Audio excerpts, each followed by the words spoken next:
Hey everyone, this is Chris and James. You're listening to the How Octane Dads podcast. How Octane Dads is about fast cars, racing, and living that dad life. It's tough out there being a dad and still trying to find time for your hot rod and all your projects. Each week we'll be talking about current events in the automotive and racing world, updates on our projects, and struggles and challenges of being a father in today's day. So kick up your feet and relax for the next little bit. You've earned it.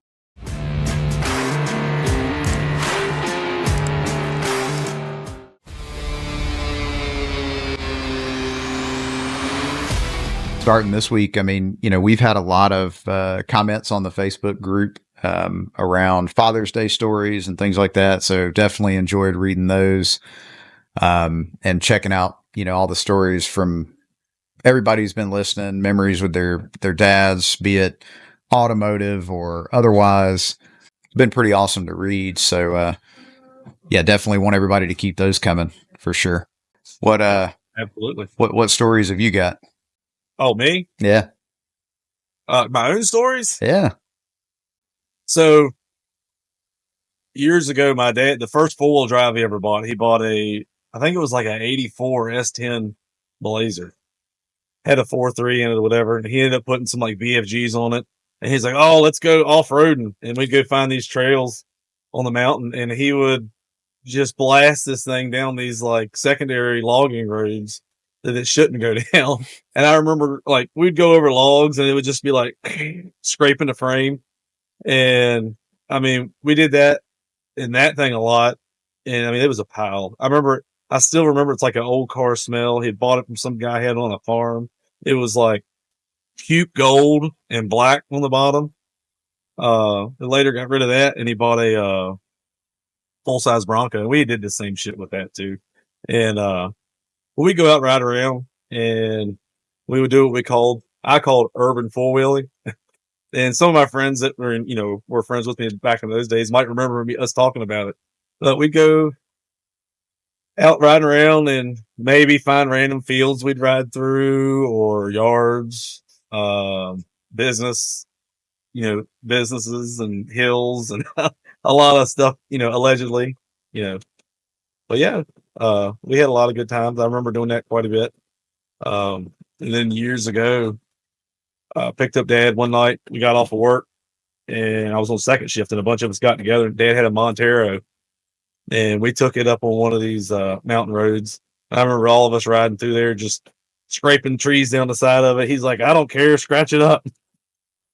But it was a good time. I mean, that kind of stuff you'll hang on to forever. Oh yeah, for sure. And like you said, that's stuff that you'll always have, right? I know with my dad, he wasn't always necessarily a hot rodder, but we always had cool cars, and I say that he had a 70 something Malibu when I was a kid, and they called it the Gray Ghost. It was just a gray car. He bought it from a family member, but he loved that car, man, and had the vinyl seats in it, and you'd sit in the car, and he'd have them good and armor all up, and you take a turn, and you just kind of slide to one side, and you have to work your way back. Yeah. But we had a road here that was real hilly, and if you went fast enough, kind of when you went to the top, when you came over the hill, it kind of took you like you were on a roller coaster. We called it roller coaster road. Oh yeah. We'd go down there and drive, and used to have a lot of fun with that. Or even chasing down the ice cream truck in the bed of a S10 that he had at the time. We had a lot of fun. And, of course, my most recent memory and one of my fondest was going down to or up to LS Fest this last September, where you guys got to meet my dad, and he hung out with us for the weekend, and it was awesome, and unfortunately, we're a little late recording this week because actually we lost Dad last Tuesday, and you guys have all been really supportive of me, and we've been getting through it and taking care of my mom, and just working through every emotion imaginable since that happened last Tuesday. Yeah, it's I'm sure it's definitely very hard, especially unexpected. Yeah. as it was. And it's going to be a tough Father's Day this year for sure. And then his birthday's in July. It's going to be really tough to be at LS Fest this year. I've thought about not going. I don't think that's what he would want me to do. I think he absolutely want me Oh to no, be there.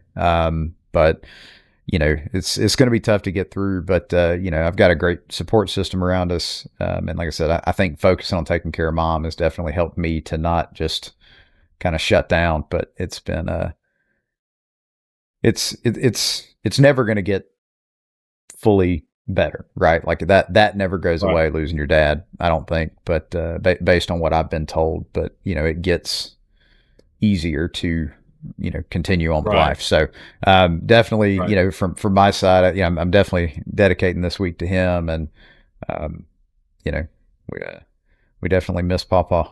But Oh yeah, that's why it's absolutely. great reading everybody's stories in the Facebook group too, just to kind of see how they're you know things they've done with their dads. It's definitely it's good to have this community around us. So that's been Oh yeah, awesome. and I'm very grateful that we got to spend the time with them that we did last year at LS Fest. I mean, had a lot of great conversations with them.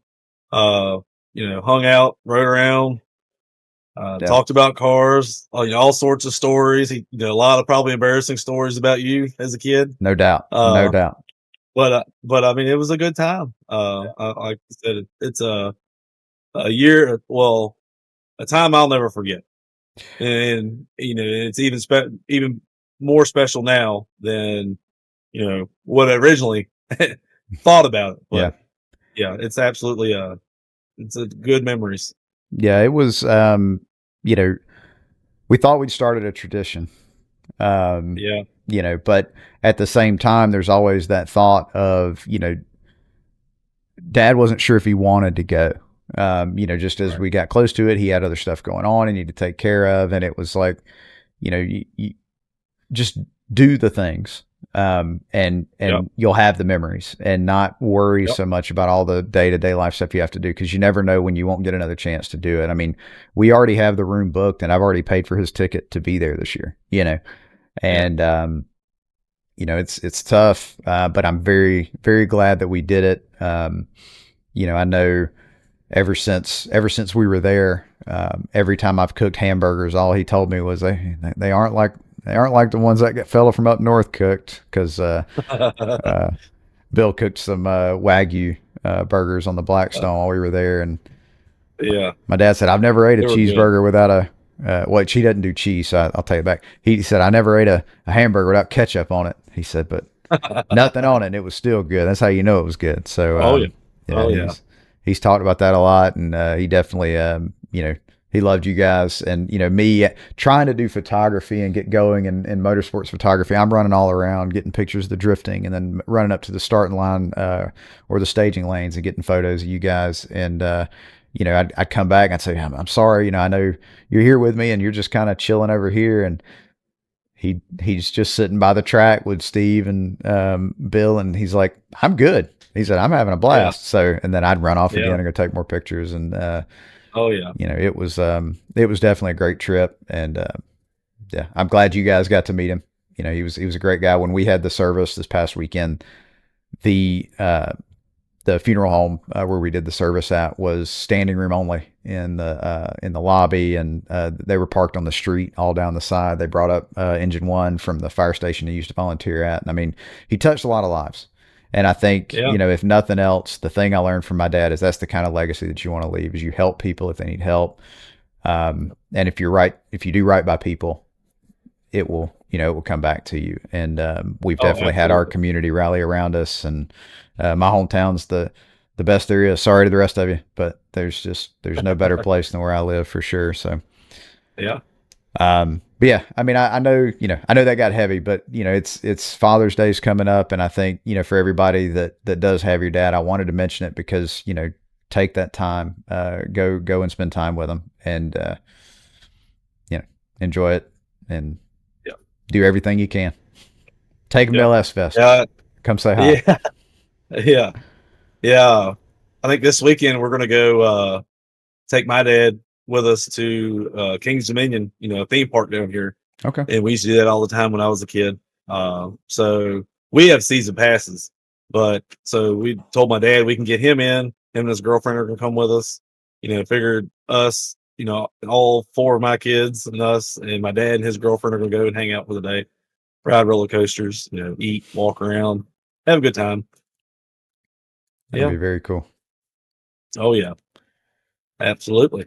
Awesome. Well, next up on the agenda, I think we're going to talk about what projects we're working on and what we've got going on. You want to? Yeah. Yeah, I'll start that up. I think we're gonna do this probably every couple episodes, just to kind of if anybody wants to kind of know what we have going on other than just sitting around and talking shit. Which I mean, it's we I'm do a good at lot it of though. that, but yeah. Oh my god. Yeah. Oh, that's another thing. So I'll come back to my project here. Talking about us talking shit. Um, I had this realization the other week. I was thinking that you got your talkers and your thinkers and your doers, and what if it's like, all right, those that do, those are the ones that are actually out there racing and doing all this and building the badass shit. Those that talk about it, that's what we're doing. We're talking about it. Yep. See where we are. It's just sitting Yep. Jack Stevens. But anyway, uh, uh, project. So actually, right now, I got the bird back inside. It's been sitting outside for probably since January or February. I had my daughter's Volvo in here, and then I've been working on building this room over here. I've kind of got things a little bit more sorted. The working car can be back inside, so this might be the last episode that we see the car from this angle. My station here, I'm going to move it over in a different place, so then that way, when we do have guests, if they're over here with me, I'll have a table that we can sit across from each other, and the way I'll have all my stuff set up, so we can see James, he can see us, and it'll look like we're all just kind of sitting at a table together. But I'll have it moved over there, and after a while, you'll be able to see the car from the side, probably quite often. But really, the only real other projects I have going on is this stupid mini bike. So That damn I mini haven't bike. really done it. Yeah. So I haven't really done much with it lately, but when I bought it, I bought this thing and I put one of those Mikuni style carburetors on it. And it's like like a motorcycle, slide carburetor. And I put a header pipe and a muffler on it. I pulled the governor out of it, plugged the holes in the block, and put 18-pound valve springs in it, readjusted the valves, put it all back together, and got it running. And I could not get that thing to idle. Didn't matter what I did. I pulled the thing off, put it back on, tore the carburetor completely apart, changed the pilot jet, main jet. I mean, I did everything. I finally just said, screw it. I bought another China $20 carburetor kit, put another plug in there, put this carb on, it ran great. It still needed a little bit of tuning because the jet was too small. But so I started tuning it some, but it ran good, it idled good. It has a hard start. And you just pulling it. And just the thing is just no matter if it's hot or cold, it's just a hard starting bike. Once it runs, and you got it warmed up, it's all right. So I've tried all kinds of shit. But anyways, we've had it running around. I've been riding it some, and then I started getting the fuel delivery issue, and it was running the bowl dry, and I put a fuel petcock on it also. But I think the other night I was out here looking, and my cousin was over here, and I've got that clear fuel line that it came with, and the line that I've got coming from the tank to my petcock is in turn like white, and it's hard. And I think the line's just blocking up because that's the area that I'm having issues in. But I had a friend of mine that I met, through cars, through Third Gen's Facebook. He sent me a Harbor Freight coupon. So I'm just going to say the hell with it for right now. And I'm going to go up there and pick up one of those new 224 max torque uh, uh, Predator engines, the slap on this thing, and just have a bone stock motor on it for a little bit. I'm going to put a torque converter on it, CVT style, just to get rid of the clutch and jack shafts it has now. I know I may be losing a little bit of speed going from a slightly modified motor to a stock bigger motor, but I'm going to do torque converter, which will gain a little bit of speed and uh, bottom end. But I may end up doing like a stage one on with what it would be like my header pipe and then a jet in the carburetor, and then you could put a like a zip tie on one of the springs, Mm-hmm. and to where it kind of bypasses the governor a little bit, but not all the way. So I figured I'm like, I just want to put something that's stock on it for right now, where I can drive it, ride it, and like I know if I take it to LS Fest to get around, I can just like pull it once or twice and it'll run, rather than me out there like cranking on that thing like 15, 20 times and then getting pissed and being like, oh, and like throwing it over. But I don't know. That's really only thing I'm working on right now, and trying to get some of this mess cleaned up to where I can use my space better than I have been. Yeah. So, since I'm out here a lot more now. So with the Predator, so it'll just be a pull start. I guess the one on it now is a pull start. Yeah. Yeah. So they're just like a Honda clone motor. I got you. So they've got push rods. It looks like a little cylinder head, like a just a normal car engine. It's Yeah. got push rods and everything. Pretty wild. It's pretty cool. Yeah, I actually never really messed with the stuff. I mean, I had go-karts when I was a kid, but it always had like, flathead rigs. My uncle's like still like, oh, them new motors are Chinese junk. And I'm like, no, these Predator motors are actually really good. People do a lot with them for these $150 motors. Um, but I've got a flathead rig sitting over here that was on my go-kart that I had as a kid. I've actually got the go-kart frame too. Me and my daughter are supposed to restore it, but we'll get there. That'll be on a But future episode when you're talking about what you're working on. exactly. Um, but what I'm probably going to end up doing is just taking this 196 motor that I have on the mini bike now and eventually put it on my go-kart frame, just so I can get it going, because the rigs that I have really needs to be gone through. But I don't know. I mean, yeah. So these China motors, they're Honda clones, it's like a GX800. I think they had a couple whatever else, but like most like you go to most go-kart tracks, uh, if they still have gas motors on them, they're probably like these they're Honda motors most likely. They're like a 5.5. Well, we went to a go-kart track over the weekend. They had a 5.5. I think they were like a 160, a GX 160 or something like that. Right. But I mean they got a angled cylinder head, and the cylinder head comes off. It's got a little valve cover on it. It's pretty wild. It's not like like I said, the flathead brigs, I mean, it's kind of like a staple up until like the last 10 or 15 years. And then it's kind of converted to like, all the Honda clones. It's a big deal these days. I mean, people put them on everything, and there are all sorts of different sizes of them, and they're very affordable. And if you chuck a rod through the block, just go pick up another one for $150. So it's an LS. Yeah, basically. The same idea. Yeah. Yeah. Yeah, more or less. Nice. Yeah. No, I'm just excited. I spent some time. I think I sent you guys a picture. I spent some time doing not fun things, or at least not fun because they weren't mods. But my truck, since we came to LS Fest last September, I've had a warm air on the driver's side, and so which I ride with the windows down a lot, so it wasn't a huge deal. But we had our first, mid 90s day, and I was like, yeah, I can't do this anymore. And it's the blend doors for the dual zone air in the truck. The driver's side didn't want to, it would go to hot, but it wouldn't go all the way back down to cold. And I found out, and I was recording it and making a video, and I'll probably end up posting that at some point, of how to replace this thing, because it's only like $35 for the electric motor that moves those doors back and forth. But I found out that the module on the bottom, which controls the passenger side and is super easy to get to, and the one on the top, they're identical. They're just put on there different. And I knew the one on the bottom was good. So I was like, okay, I'm going to spend the time to at least take the one from the bottom, move it to the top, and make sure that that's where my problem is. But two, then if I want to go back and replace the other one, that, it's much quicker to get to. You just pop the bottom plastic off and replace it.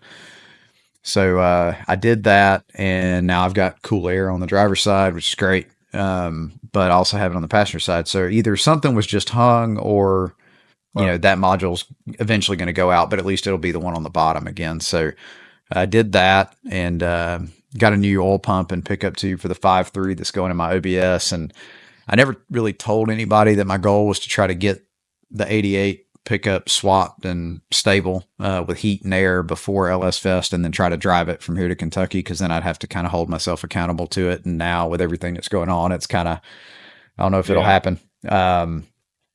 But still working on that. So getting that, I got to get the cam in it.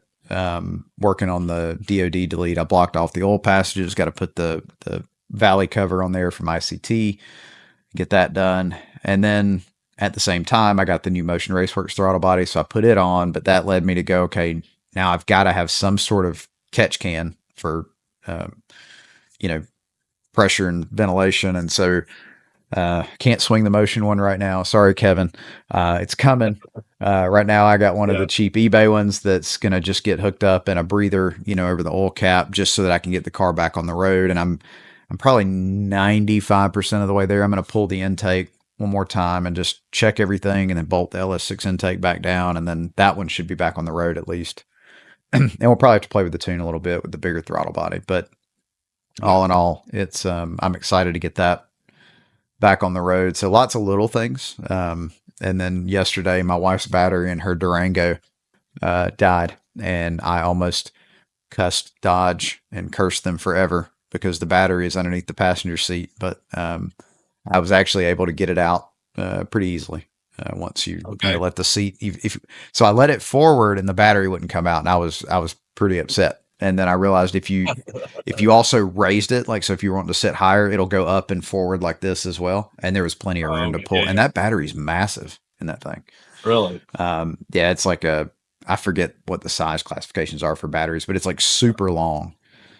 Yeah. Oh, so my Caprice has one like that, and so does my Volvo. I mean, it's a really long battery. Yeah. I don't know. We're gonna probably show our ignorance here. Whatever they call it, but a battery that's meant to be inside of a cabin. I can't remember what they call them, but because the Caprice, the batteries in the trunk, the Volvo, the batteries, it's a wagon. Yeah. The Volvo, the batteries inside the cabin, but it's below the floor in the back. Mm-hmm. So I wonder if it's that most of those batteries are the big long goofy. Yeah. Yeah, it wasn't too bad once I got into it, but it didn't look like it was going to be a fun job. And then luckily, we've got the Chrysler 300 out there, the SRT8, and it's got some kind of draw that keeps killing batteries. But I knew the battery and it was good. And luckily, it's the exact same size battery that's in the Durango. So I snatched it out, charged it up, put it in there. So I didn't have to go buy one immediately. And so that helped us out a little bit. But yeah, that was my week in a nutshell. That, and I've been trying to get our above ground pool clear, and we got in it for the first time today. So awesome. How was it? It was great. How was it? It was great to just sit and float for a minute and not do anything. It was very nice. Yeah. Oh, I bet so. At some point, that reminds me, you said something about the 300. We need to eventually go over all the really cool shit you've got sitting around. Yeah. And so, I mean, we'll have to do that at some point. If people want to hear about it, yep, let us know. Say, hey, I want to hear about the vehicles y'all got sitting around. Yeah, we've each got a few, but I have inherited some pretty neat cool vehicles for, and unfortunately they've sat for a long time, and so they've just become more things I needed to put money and time into. Yeah. And so I've kind of got to get my projects out of the way and then kind of focus on them. But because I'm not sure if we've got a torque converter problem with the 300, which is why we haven't been driving it. I've already put $2,000 to $3,000 in new radiator fans, new tires, oil change, coolant fill. We had to put new lug nuts on there because they were all like ballooned. Two of the tire pressure sensors were gone. So like just little stuff from it sitting. I've got new brake pads that I still have to put on it, but I mean, just little stuff, because when cars sit, and then, we've got the Silverado SS out there that was my father-in-law's, that I was just talking with him today, kind of about some plans we have for it and getting it cleaned up. And it's that typical, the hood and roof, the clear is just peeling really bad on them, so it needs paint. But other than that, it's a solid truck, and I love that thing. It'll be in the family for as long as I can have a say in it. Yeah, awesome. So that kind of brings me to our next little topic here. I know I've brought it up before in a Facebook group. I don't know if it's was it GMT800s with threatening auras. If you don't know what a GMT800 is, it's I think like a 99 and a half or 99 to early '07 classic, what they call it. Yeah. Chevy, GMC, Cadillac, SUVs and trucks, like the Silverado, Sierras, Escalades, and so on and so forth, Suburbans, Tahoes. So, my thought process on it is they are like the modern day, I guess like the modern day square body. I mean, they're not very modern anymore, but to me, like with the 7387 GM pickup trucks, and Jimmys, Blazers, Suburbans, and so on. They ran 7387 square bodies, all sorts of different, kind of like the GMT800s. They had all sorts of different combinations they came with, some oddball ones. But what I think, I'm way out. You see more of them on the road than a lot of the other older trucks. There's still a lot of OBS trucks like yours. And maybe I'm not as much into those. I remember my grandfather had one before he passed away, and it was like a 88 or 89. And it had the really ugly plastic, cheap looking dash with like the goofy looking buttons, and it was like an AM only radio. His was a 2-wheel drive, long bed. I have no idea what motor it had, but I just remember it looking like it sat like a stink bug, and it was just like a base model work truck. And so I think those trucks just kind of like that turned me off of them. But those were the 88 to 98s, whatever. But anyways, GMT 800s. They're, the newest ones were 2000s, early 2007s, and you can see them. I can throw a rock and still hit one of those trucks or SUVs on the road every day. And I mean, I have my Suburban's a 2000. It's a 2500 6-liter 4L80 Suburban. It's 24 years old. I still drive it 3 or 4 days a week. And I mean, it was my daily driver until I got my Caprice. So, and before that, I had a '08 Sierra, which we talked about a little bit earlier. And yeah, I love that truck.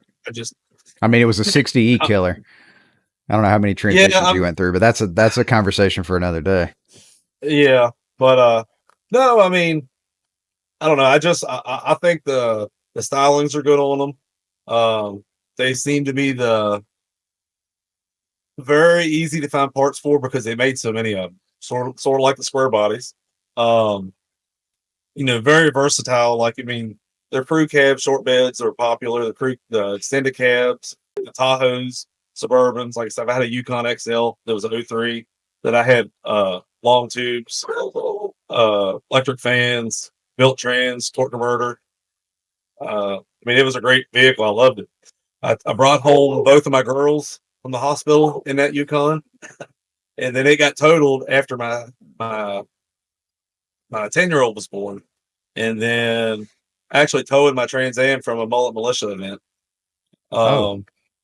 Yeah, it was exciting, and it's one word for it.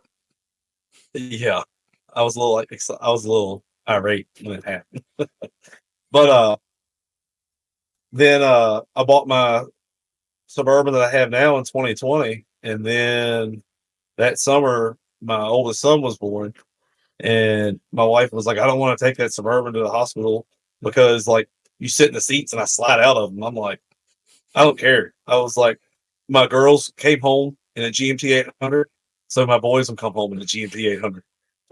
What a legacy! And yeah, and so now my youngest son, he was born in 2022. Same thing. My wife's like, "We're gonna take my car." I'm like, we gotta take the Suburban. So, I mean, we did. So all four of my kids have came home in a GMT800.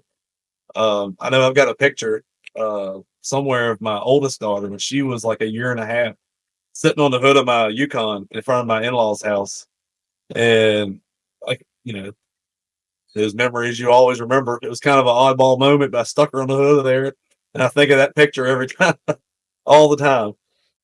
But there's just still so many of them on the road. A lot of them are clapped out, but you do still see a lot of really clean ones, trucks or cars. A lot of the diesel ones are real popular. The only thing I'm not wild about is the whole uh, that that lean bullshit people do.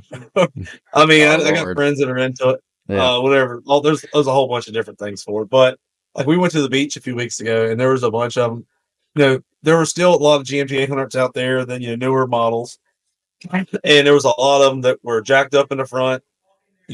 Very obnoxious straight pipe. I mean, my Caprice is loud, but this is not a good sound. That like really awful clapping, loud exhaust. The loudest at the Sonic drive-in. Like my Suburban, it's a 6 liter 4L80, and it's got long tube headers, high flow exhaust, um, and then it's got two resonators, and it goes into a dual 3-inch in to a single 4-inch out MagnaFlow muffler, 4-inch tailpipe, and it doesn't clap and carry on and act like it's not obnoxious. It's pretty quiet. But like it just drones so bad. But I mean, I didn't want something that was loud that was going to like disturb my neighbors. I mean, all my other vehicles do that, but I don't know. I just You got that covered. yeah, I'm that guy. Um, but that does remind me. I just bought V bands to put on my Caprice. So when I built the exhaust on it, I put V bands on the mufflers, and it's got SS sedan mufflers. So I bought another set of V bands so I can put a set of flanges on my stock PPV mufflers, so I can swap them in and out Swap. for yeah. And honestly, it's so when I do it, there'll just be one bolt for each Yeah. muffler, and then it slips off the hangers and they're right in the back. So it would take literally more time to put the car in the air or on ramps than it would be to swap the mufflers out. Yeah. That'll be cool. Uh, It's oh kind yeah, of a little it more could, work than the old like cutouts people were putting on the like Firebirds and stuff back when I was in school, but same idea. You can quiet it down if you yeah. want to. Well, and I was thinking about that today too. So the whole GMT 800 thing, I've always liked the Suburbans. I think it goes back to us having like the Blazer. Then we had the full size Broncos when I was a kid, and I love a truck. And I've had a few pickups now over the years, and I just always need more interior room. I mean, I've got four kids, but and it was hard for me to justify having a truck that I can only ride me or maybe two people around in. Um, it just I don't know. I mean, so I've got the Suburban. I can't get it really dirty. But I mean, I've got good mats and all in it. But my dad's got a pickup if I need it. But I don't know. I mean, fuck, I'm rambling. But Isn't that what we no, do? yeah. But so there was a whole lot of really crazy combos that they had in those trucks. Like Yeah. we were talking about a little bit. Um, like they had like the 2500s. They had the 2500 heavy duty, the 1500 heavy duty. And so like they would all get crisscrossed with like different engine and trans combinations, and you could have a half ton sometimes with the 4L80 trans and uh the stronger 14-volt rear that they were semi floating. But then you get the 3/4 ton like the 2500 HDs. They had the 14-volt that was a full floating, and the 80E and a little bit different frame. So my Suburban is a 2500, but the frame is it's like a cross between the half ton and 3/4 tons. So like the 3/4 ton truck frame is taller than the Suburban frame. Uh, my frame is the one I have. I think it's like I said, it's a lot more similar to a half ton frame, but it does have like leaf springs and a 14-volt rear and things like that. But I know they had like the Silverado SSs. Hi, buddy. Hmm. This is James. That's the one you named after me, right? Yeah, that's James. Yeah, Hey, buddy. yeah, he was. It's me. Uh, but yeah, they had like the Silverado SSs. They had what LQ4, LQ9, 4L Yeah, you 65 you ish. said that earlier, and I'm really not sure. I'm gonna look into it. I mean, I know it's a 6.0, but I don't know if it was the Excuse me. LQ4, LQ9. You sent me that. It should be in the glove box. Yeah, It I don't remember what you sent me earlier, but I don't think it's on there. No, it's not. yeah, I'd have to run the VIN But from there to get it. But yeah, and it's in the glove box. so for me, my granddad, I was born in '88, and in '88 he bought um, a Silverado. So first year they made the OBS, with the TBI 350 in it, and it had 341,000 miles on it when I pulled it out to put the LS in it. And so for me, like I have a special love for the OBS, and that's why I think I like my 2014 as much as I do. The styling to me of the Yeah. 14 and 15, which was really the only 2 years they did it like that, looks a lot like the OBS.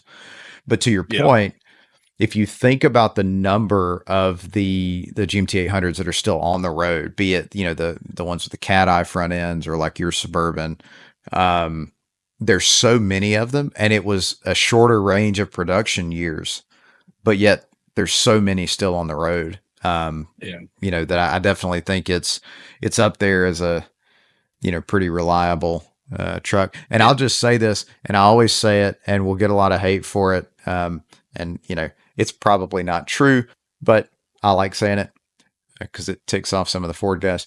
But the F-150 for years and years has always been heralded as the best selling truck. Right, that's been their tagline for all the commercials growing up. I remember F-150 is best selling pickup, and I know a lot of guys use them for work trucks. They buy them, and they're solid trucks. We talked last time that brand loyalty is what it is. Like these days, it's just do you have a nice internal combustion engine vehicle that that isn't electric? Yeah. Um, but the truth of it is, I always made the joke that they're the best selling trucks because they're having to replace them every 3-4 years. You buy a Chevy, you can drive that thing to you'll give out Oh before it yeah. does. But yeah, there's just a ton of them on the road. I mean, and Oh yeah. they're rock Well, solid for the most part. well, and they're relatively cheap, very cheap to maintain, um, really easy to work on, and you the parts are relatively cheap, and especially if you have connections, know people, you can find deals. Um, I mean, I've parted them out, and you can buy them super cheap, part them out for decent money. Don't do that because that's my deal. But uh, I mean, and they're so versatile. So like you can swap parts on off of another truck. Like so my Suburban's a 2000. That was another thing I could have said I worked on. We went to the beach, and Oh mine's Lord, got the hatch on it. that Yeah, thing. Yeah. mine's got the hatch, and it's got the glass that can separate. And we were stopped at a stop, and we were eating lunch, and my wife went to go back to the back, open the glass, and she come back and got me. She said, "You need to come look. The glass is crooked." I said, "What?" And one of the hinges had separated from the glass, and if anybody's ever paid attention to them, so like the 2000 to '06 SUV, like Tahoes, Suburbans, Yukons, they had like a black framing around the edge of the glass. And what it was is it was like a rubber that they put on, I guess, wherever the factory that glass was made, and that encased the hinges to the glass on the inside. Well, I didn't never know they were an issue, as long as I've had these types of vehicles. But apparently it's a common problem where the glass and the hinge separate. So, but my Suburban's 24 years old, and I mean, I'm thankful it's in good condition, relatively low mileage, and I try to keep it in good shape. But I never had that issue, and so I started researching it, and I bought some epoxy. Like we stopped at a Home Depot right after we got to the beach, and I bought all sorts of epoxy and like a toolkit because I left everything at home. I'm like, we're good. I don't have to work on anything this trip. And no, I had try to glue my glass back together, and I did it, and it felt really solid. It was on there for like 2 days, and then it did it again. So I ended up pulling the strut off of that side of the glass, and then just put like a piece of Gorilla Tape on the top corner to kind of help hold it. Yeah. Um, so I mean, just in case the wind grabbed it and pulled it back. But I ended up finding out that in '05, '06, they started using a different glass because of this issue. Made a post on a Facebook group, and there was a bunch of guys that said they worked in dealers during that time frame when they were new. They said they had it all the time, and didn't matter what they tried, but it nothing ever held.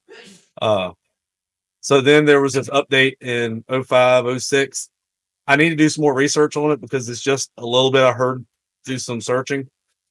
But I'm wondering if it was almost like a warranty item that was created, sort of like how GM had the Dana 44 option for the third gens that you could get over the counter through GM back in the day because people kept breaking 10 bolts and 9 bolts. Um, but I'm almost wondering if it was like a warranty replacement that they did in those later years, because I'm pretty sure, because I searched a lot for a different glass. I ended up buying a glass off of an '05 Denali, and Yeah. it's got, so there's no framing around the glass. It's just glass straight down. It's a different handle on it, and the top part, the hinges are bolted through the glass, and it's got a wide black trim that covers the hinge. So that's kind of what we were Or both. talking about, how it's connected on the birds right at the top, Yeah, actually yeah, going through the glass. And so it yeah. sounds like they went to something like that. Yeah, they did. So I found one sort of local and went and picked it up last weekend, and which was pretty cool because the guy that I picked it up from, they owned a towing business. I don't remember what it was called. I could look it up, but I'd plug them if I can remember it. But they had all sorts of cool stuff. So the owner of the towing business, he had like a twin turbo Coyote F-150. Oh wow. Uh, yeah, they had a big single turbo Coyote Mustang, a um a Coyote swap Fox body with a turbo. They had a 427 base LS turbo Fox body. Wow. Uh, I was like, this is pretty awesome. I fell into the right group of people. There you go. Uh, I, I drove up there in the Caprice, and they were super excited about it. They were telling me that they had bought a Caprice last summer from actually my neighboring town over here, and it was a Panda one, white and black. But they bought it just for the drivetrain. Well, he bought it. He told me he bought it for $2,500, and I'm like, bruh, if I would have known that, I'd have bought it. Yeah. Yeah. But I'll admit I've shopped around for them a little bit just to have something fun to drive ride yeah, around in. but they bought it, and then he had somebody that brought a G8 GT over there, and they had a bad engine or something. Anyways, he ended up just doing a drivetrain swap from the Caprice to the G8, and then sold the Caprice, he said, to somebody for parts, because he said that like the guy they sold it to said that he was already like had people wanting the body parts for off that thing. So they are kind of they're hard to get. They're hard and expensive to get body parts for. That's why so many of them get totaled out, Yeah. because they didn't have a whole lot of them over here. But all right, we did only all these side quests, and we're going Yeah. off the main story here. And we got about 2 minutes. Oh So shit. bring her home. Um. So moral of the story is, GMT800 in my mind is very similar to how I feel of the 7387 square bodies. There's still a lot of both of them on the road. Seems to be the 800s are in that great window to be reliable and cheap, easy to maintain transportation. Also, a very good option for a first time driver. Um, you know, didn't you recently pick one up? Yep. But So my 15-year-old in my mind is very lucky. I found a local guy who had a '03 Silverado. It's got the 4.8 in it. He had put the SS wheels on it, so he got a set of those. And when I met with the guy, he was honestly about $500 or $600 cheaper than any other one for sale around here. But the truck had 220,000 miles on it. It had been like you can still see some on the back glass. It was like a lawn care company, so it was driven a lot. But the truck looked great, especially for a first truck.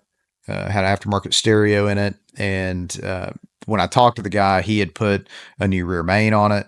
He had replaced the oil pump, pickup tube, and O-ring, and added a transmission cooler. So the guy, like, and he had several LS-based vehicles, and you could tell, like, he knew what these trucks were, what they needed, and kind of fix some of the common problems so that we don't have a headache down the road. And it definitely put my mind at ease. And yes, so we got, and Right. it's that awesome blue color too that the SSs came in. So Yeah. at a glance, if you just looked at it, it looks a lot like the Silverado Yeah. SS.